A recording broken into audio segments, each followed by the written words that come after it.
Now, transport policy. Excluding aviation, which would really take it up in London, because we have a very big airport. In fact, we've got 3 airports. 22% of London's emissions are from transport. Now, Hong Kong's, I hear, Hong Kong's a much higher density city than London, and doesn't take up, it's smaller, but not that much smaller in terms of its square kilometres, and a slightly lower population.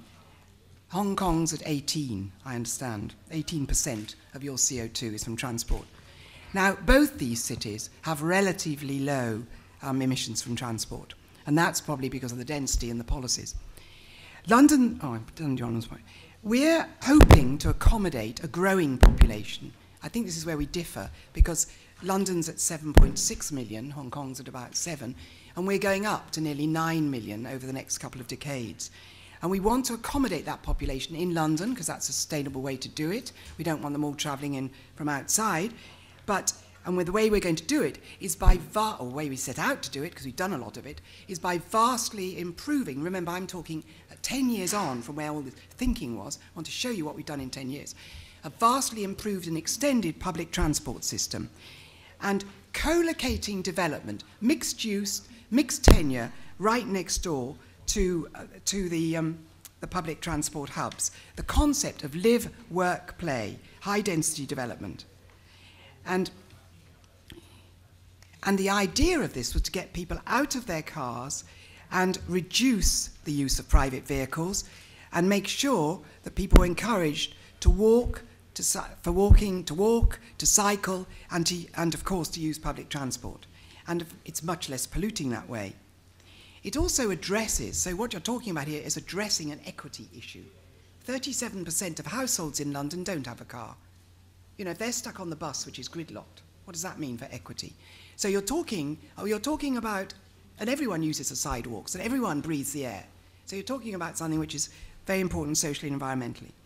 And we're talking about the reallocation of road space. Now, this clear policy signal about high density being integrated with high accessibility transport incentivized our developers so that they came forward with transport infrastructure. So stations, road layouts contributed to and then bus services and so on. Now, I would like to say more, but we're short of time, and I want to get on to congestion charging, which I know you probably want to hear about.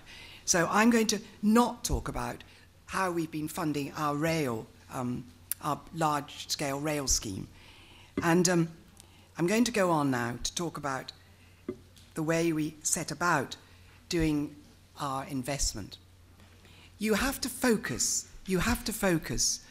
on the short, the medium, and the long term.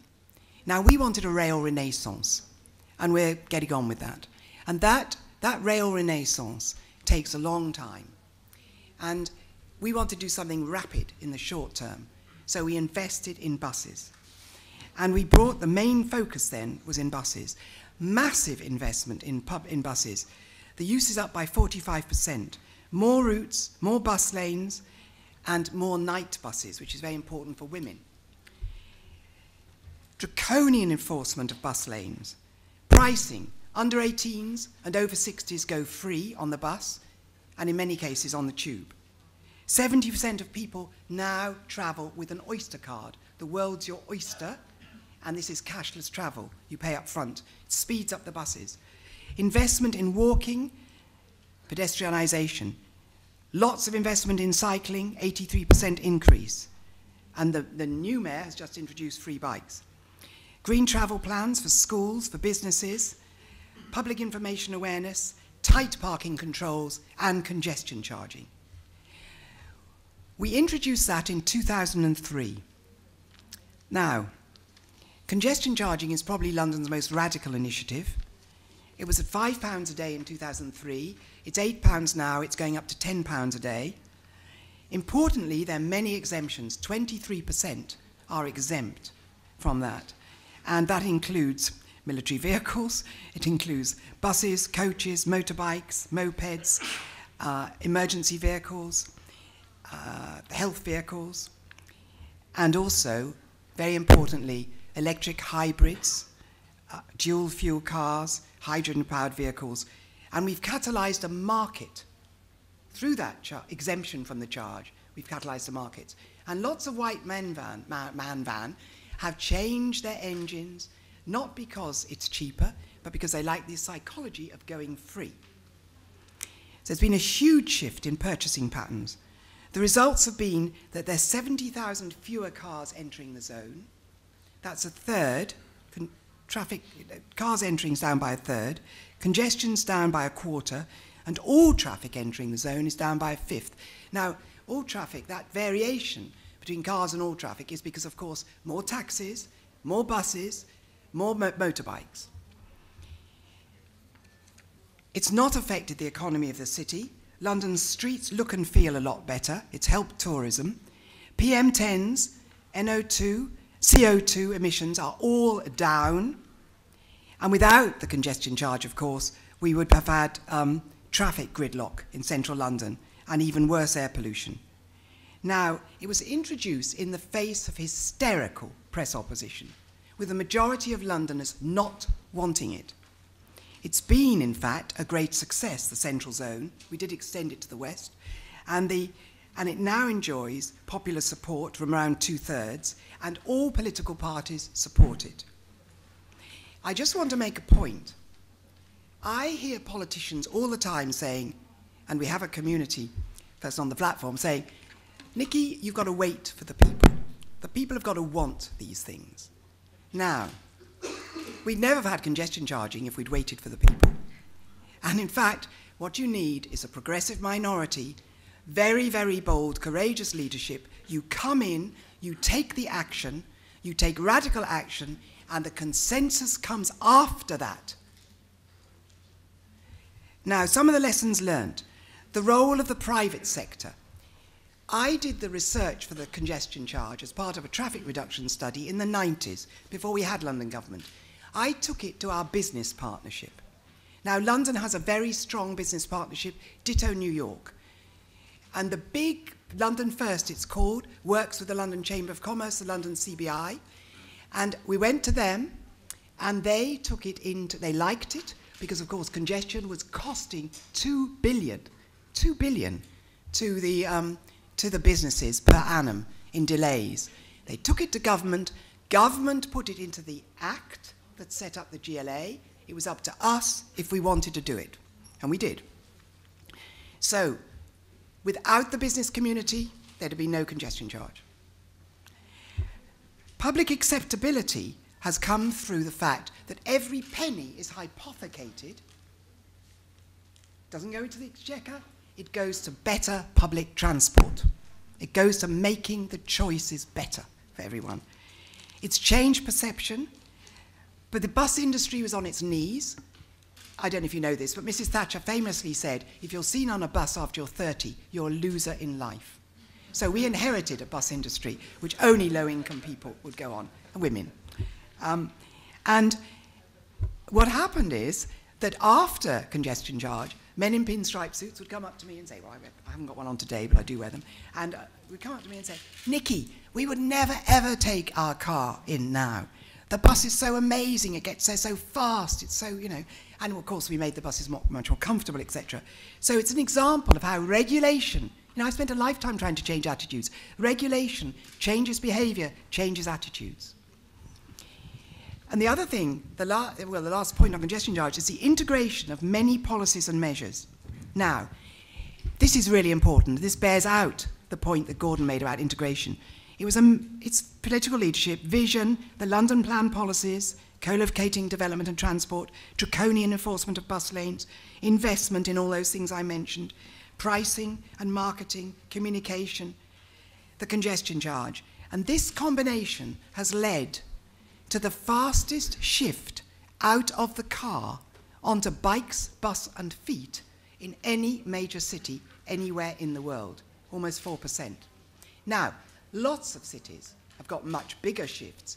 Copenhagen, Barcelona, Curitiba, Portland, you go on, but Bogota with rapid transit, but they've done it over a much longer time, and we would have gone on building in it. Now, just a quick last few points. Can I make a last few points? 1 minute. 1 minute, right. Modal, that was about modal shift. The massive potential of ICT to, in fact, help modal shift, which is the next phase for cities, and you wanted innovation, Gordon. Labour, which I am, would bring in road pricing. Now, we would actually roll out differential charges for different times of day, tied to different journey lengths, and tied to engine size and fuel type. We would do that for the most congested areas of London, because traffic's rising in the suburbs, and we need to tackle it. But in fact, that's Labour. It's not going to happen, because at the moment we're not in power. What we have done, and I've done it with the new mayor, because I'm leading on planning and housing, I've put forward a set of policies for him which actually are looking at how we can change work and travel patterns. And we're very indebted to Cisco on this. Smart work centres, neighbourhood and community centres, changing these patterns, as I said, cultural hubs, requiring that fibre optic goes to all new developments with the opportunity to connect to existing developments, and setting aside, really, the land use requirements for changing these work and travel patterns. This enables, that's why planning is so important, it enables pilots to be scaled up. Now, we've also got a lot of public campaigns on how you drive, eco-driving. We're promoting low-carbon vehicles. We're looking at cleaning up our fleet. We're using our procurement policies together with business to make sure that there's a lot on electric vehicles over the next 2 days, to make sure that we put in the infrastructure and we get electric vehicles in our fleets and then go out to the public at large. We're looking at, we put in a low emission zone for entire London, for lorries. They've got to be up to Euro 4. If they don't comply, they pay £200 a day. If they don't pay 200, they're fined 1,500. So it's very tough trying to get the air quality better in London. We're going to move on to taxes next. We're revving them up revving them up's the right word, to get to Euro 4. Diesel is the problem. It's great for CO2. It's absolutely terrible for children's lungs. We've got to change from that. And also, as I said, we're leading by example. There's so much more I can say, but I just want to say how important procurement is, because we're using our procurement policy with business, but also the C40 is using procurement policy across cities. And it's not fanciful to think that if you combine your purchasing power, your purchasing muscle, you can bring down the price of new technologies. And this is the public sector creating the demand, working with the private sector to galvanize the supply. Right, so I hope I've shown you a few examples of how business and city leadership can work together, how if you have the right regulatory, financing and enabling structures in place, you can leverage economic growth, you can shape markets, and you can create jobs. And with us all working together, I think cities can drive that transition from an economy based on cheap fossil fuel, to the low carbon economy. And we must drive it, and we must drive it in this decade. Thank you.